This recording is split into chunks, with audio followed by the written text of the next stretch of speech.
Bollywood silver screen presenting guardians of the Galaxy. कहानी की शुरुआत में हमें गार्डियंस ऑफ द गैलेक्सी के नए हेडक्वार्टर को दिखाया जाता है, जिसका नाम नोवेयर है। यहाँ पर सभी गार्डियंस होते हैं और तभी दूसरे प्लेनेट से एडम इनके ऊपर हमला कर देता है। दरअसल वो यहाँ पर रॉकेट को पकड़ने के लिए आया है। हालांकि सब रॉकेट को बचाने की कोशिश करते हैं, लेकिन एडम बहुत ताकतवर है, इसीलिए कोई भी उसे काबू नहीं कर पाता और रॉकेट को जख्मी भी कर देता है। नेबुला को अब गुस्सा आ जाता है, इसीलिए वो अपने हाथों को तलवार में बदलकर एडम के आर पार कर देती है, जिससे वो बेहोश होकर वहीं पर गिर जाता है। ये सब के सब उसे मारने के लिए आगे बढ़ते हैं, लेकिन तभी वो होश में आ जाता है और इस जगह से भागने में कामयाब हो जाता है। रॉकेट की हालत बहुत ज्यादा खराब होती है, इसीलिए नेबुला उसके शरीर को चेक करती है। चेक करने पर उसे पता चलता है कि रॉकेट के शरीर के अंदर बहुत सारी मशीन्स हैं और उनमें से एक मशीन ऐसी भी है जो उसके दिल के पास है। इस मशीन की वजह से इनके पास जो अत्याधुनिक गैजेट्स हैं जिससे रॉकेट को ठीक कर सकते हैं, वो उसकी बॉडी पर काम नहीं कर रहे होते। और अगर इन्हें रॉकेट को ठीक करना है तो उसके अंदर लगी मशीन को डिकोड करना होगा, जिसके लिए इन्हें कोड चाहिए। इन्हें पता चल जाता है कि ये सारे के सारे एक्सपेरिमेंट्स रॉकेट के ऊपर कहां पर किए गए थे, इसीलिए उस तरफ निकल पड़ते हैं। वही रॉकेट जो बेहोश होता है उसे अपने बचपन की यादें आती है, जिन यादों में वो देखता है कि जब वो छोटा था वो एक जेनेटिक साइंटिस्ट जिसका नाम हाई एवोल्यूशनरी था, उसने उसके ऊपर कई सारे एक्सपेरिमेंट्स किए थे, जिन एक्सपेरिमेंट्स के बाद वो पूरी तरह से बदल गया। उसके अंदर असीम शक्तियां आ गई। रॉकेट की यहाँ पर अपने जैसे 3 और सब्जेक्ट से मुलाकात होती है, जिनके ऊपर उसी तरह के एक्सपेरिमेंट किए गए हैं जिस तरह के रॉकेट के ऊपर किए गए थे। ये सब के सब अच्छे दोस्त बन जाते हैं। कहानी प्रेजेंट में आती है, जहां पर हमें हाई एवोल्यूशनरी को दिखाया जाता है, जिसके सामने एडम और उसकी मॉम है। वो एडम की मॉम को टॉर्चर करता है और एडम से कहता है कि अगर तुमने अगली बार रॉकेट को मेरे हवाले नहीं किया तो मैं तुम्हारे साथ तुम्हारी पूरी की पूरी नस्ल को खत्म कर दूंगा। इस वक्त हाई एवोल्यूशनरी जहां पर होता है, ये प्लेनेट हूबहू अर्थ की तरह है, इसीलिए इस जगह का नाम काउंटर अर्थ है। हाई एवोल्यूशनरी चाहता है कि इस ब्रह्मांड में जितने भी प्लैनेट्स पर क्रीचर्स रहते हैं वो पूरी तरह से परफेक्ट होने चाहिए, इसीलिए वो बार बार अलग अलग प्लैनेट्स पर जाता है और वहाँ के क्रीचर्स को उठाकर अपनी काउंटर अर्थ पर लेकर आता है, ताकि उन पर एक्सपेरिमेंट करके वो उन्हें और भी एडवांस परफेक्ट बना सके, जिस तरह से उसने रॉकेट के साथ किया था। हाई एवोल्यूशनरी ने काउंटर अर्थ इसलिए बनाया होता है क्योंकि एक बार वो क्रीचर्स की तलाश में अर्थ पर गया था।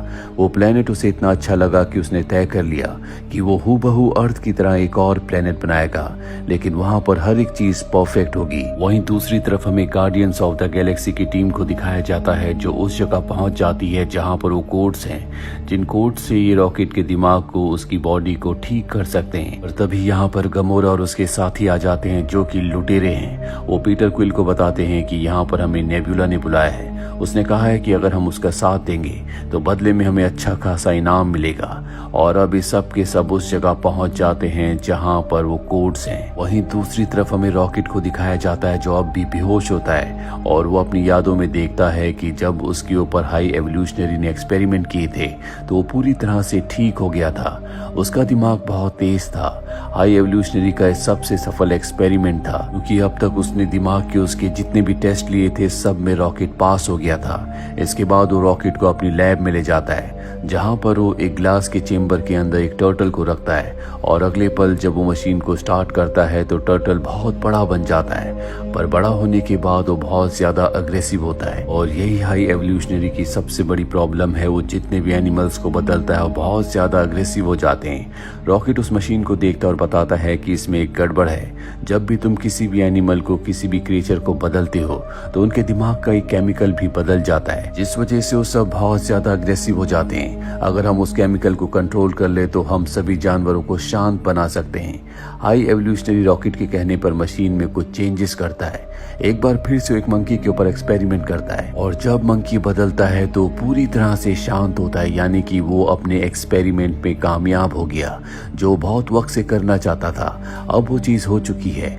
वो बहुत ज्यादा खुश होता है, इसीलिए वो अपने लोगों से कहता है कि मुझे रॉकेट का दिमाग चाहिए, ये बहुत ही इंटेलिजेंट है, इसी की वजह से मैं अपने प्रोजेक्ट में, अपने एक्सपेरिमेंट में कामयाब हो पाया। साथियों, जेलस भी होता है कि उसी ने रॉकेट को बनाया और उसका दिमाग उससे भी तेज है। वो अपने लोगों से कहता है कि कल सुबह होते ही रॉकेट को मार देना।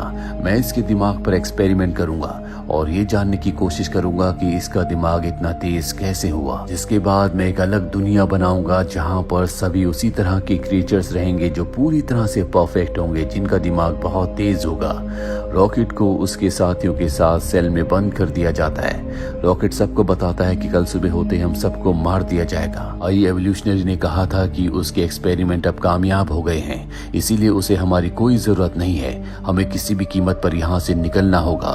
रॉकेट, जिसका दिमाग बहुत तेज है, वो वहीं पर पड़ी बेकार चीजों से एक की बना लेता है, जिसके बाद वो लॉक खोल देता है। वो अपने साथी को भी बाहर ले जाता है, पर तभी वहां पर हाई एवोल्यूशनरी आ जाता है जो रॉकेट की साथी को मार देता है। हाई एवोल्यूशनरी कहता है कि मुझे पता था कि तुम यहाँ से बाहर निकल जाओगे, इसीलिए मैं खुद यहाँ पर आया हूँ और अब मैं तुम्हें मारकर तुम्हारा दिमाग निकाल लूंगा। रॉकेट अपने दोस्त की मृत्यु से बहुत ज्यादा दुखी होता है, इसीलिए उसे गुस्सा आ जाता है। वो हाई एवोल्यूशनरी के ऊपर हमला करके वहां से एक स्पेसशिप से निकल जाता है। कहानी वापस प्रेजेंट में आती है जहां पर गार्डियन ऑफ द गैलेक्सी की टीम को दिखाया जाता है, जो उस जगह पहुंच जाते हैं जहां पर वो फाइल है जिससे रॉकेट को ठीक किया जा सकता है। ये सब उस फाइल को लेकर अपने स्पेसशिप में वापस आ जाते हैं और जब भी उस फाइल को खोलते हैं तो इन्हें पता चल जाता है कि पास्ट में रॉकेट के साथ क्या क्या हुआ था। इस तरह से हाई एवोल्यूशनरी ने उसे टॉर्चर किया। सब के सब बहुत ज्यादा इमोशनल हो जाते हैं क्योंकि हाई एवोल्यूशनरी ने रॉकेट के साथ बहुत अत्याचार किए थे और अब जो कोड इन्हें रॉकेट को ठीक करने के लिए चाहिए वो कोड इस फाइल में नहीं होते, क्योंकि हाई एवोल्यूशनरी के लोगों ने चंद ही पल पहले उन कोड्स को डिलीट कर दिया था और अब अगर इन्हें कोड्स चाहिए तो इन्हें काउंटर अर्थ पर जाना होगा जहां पर हाई एवोल्यूशनरी है। और गमोरा इस फेवर में नहीं होती। वो कहती है कि हमें वहां पर नहीं जाना चाहिए, इसीलिए वो अपने एक साथी को अपनी लोकेशन भेजती है ताकि वो उसे यहाँ पर लेने के लिए आ सके। पर उसके साथी तक अब एडम और उसकी मॉम पहुंच गए होते हैं, जिन्हें अब गार्डियंस ऑफ द गैलेक्सी की लोकेशन का पता चल जाता है। वहीं गार्डियंस ऑफ द गैलेक्सी सब के सब काउंटर अर्थ पर पहुंच जाते हैं जहां पर हाई एवोल्यूशनरी है। हाई एवोल्यूशनरी कहता है कि तुम सब ने यहाँ पर आकर गलती की, अब मैं तुम सबको मार दूंगा और रॉकेट को हासिल कर लूंगा। मुझे क्या लगता है कि तुम यहाँ पर कोड्स लेने के लिए आए हो, ये सब मेरे प्लान का हिस्सा था। मैंने तुम्हें यहाँ पर बुलाया है। मुझे पता है कि रॉकेट तुम्हारे स्पेसशिप में है, अब मैं उसे लेने के लिए जा रहा हूँ। वो यहाँ से निकल जाता और अपने आदमियों को आदेश देता है कि इस पूरे प्लेनेट को तबाह कर देना।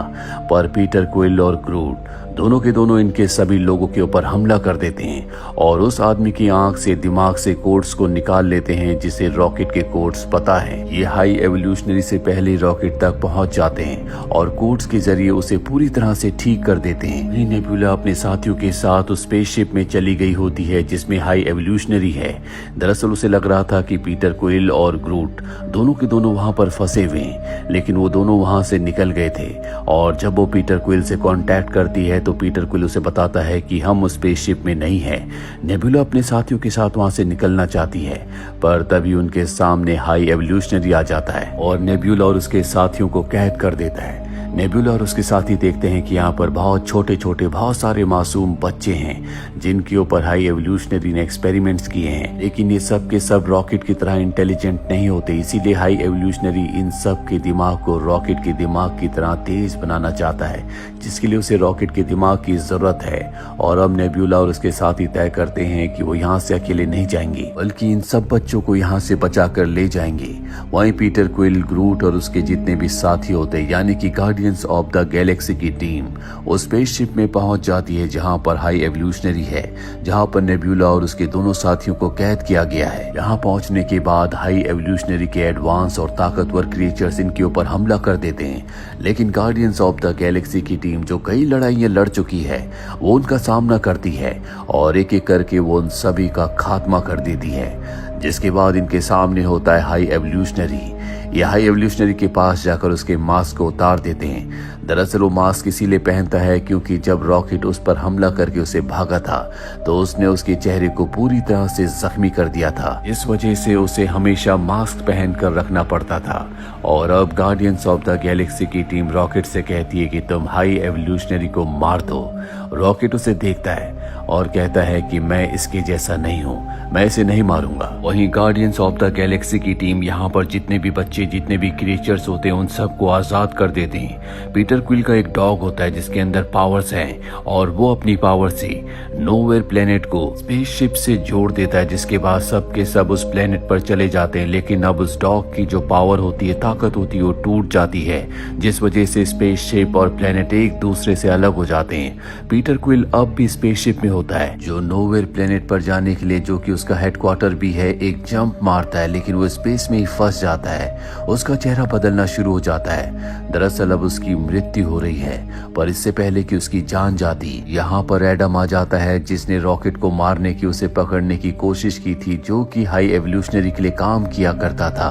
वो उसे बचाकर नोवेयर प्लेनेट पर ले आता है। इस तरह से पीटर क्विल की जान बच जाती है और अब सारे के सारे गार्डियंस ऑफ द गैलेक्सी तय करते हैं कि यहाँ पर जितने भी बच्चे जितने भी क्रिएचर्स हैं, इनकी हम एक अलग दुनिया बनाएंगे जहाँ पर हर कोई अपनी मर्जी से जी सकता है, रह सकता है। ये वो कर सकते हैं जो ये करना चाहते हैं। साथ ही Peter Quill Guardians of the Galaxy की टीम से कहता है कि मैं कुछ वक्त के लिए अर्थ पर जाना चाहता हूँ जहाँ पर मेरी मॉम के डैड यानी कि मेरे ग्रैंडफादर है। मैं उनके साथ कुछ वक्त बिताना चाहता हूँ। मुझे उम्मीद है कि अब भी वो जिंदा होंगी। बचपन से ही मैं अपनी फैमिली से, अपनी अर्थ से दूर हूँ। वो जाने से पहले रॉकेट को गार्डियंस ऑफ द गैलेक्सी का लीडर बना देता है और खुद अर्थ की तरफ निकल पड़ता है। जब वो अर्थ पर जाता है तो वो अपने ग्रैंडफादर से मिलता है जो उसे पहचानते हैं। वो पीटर क्विल को घर वापस देखकर बहुत खुश होते हैं। पीटर भी अब उन्हीं के साथ रहना चाहता है। वहीं हमें गार्डियंस ऑफ द गैलेक्सी की टीम को दिखाया जाता है जो अब अगले मिशन पर जाने के लिए तैयार हैं और इनकी टीम में अब एक और मेंबर जुड़ चुका है जो कि एडम है, क्योंकि एडम अब पहले जैसा नहीं रहा, वो सुधर चुका है। वैसे भी पहले उसने जितने भी काम किए थे वो सब के सब हाई एवोल्यूशनरी के दबाव में आकर किए थे। एमसीयू के पिछले जितने भी पार्ट्स हैं उन सब के लिंक्स हमने नीचे डिस्क्रिप्शन में दिए हैं, आप उन पार्ट्स को भी जरूर देखें। उम्मीद करते हैं कि ये कहानी आपको पसंद आई होगी।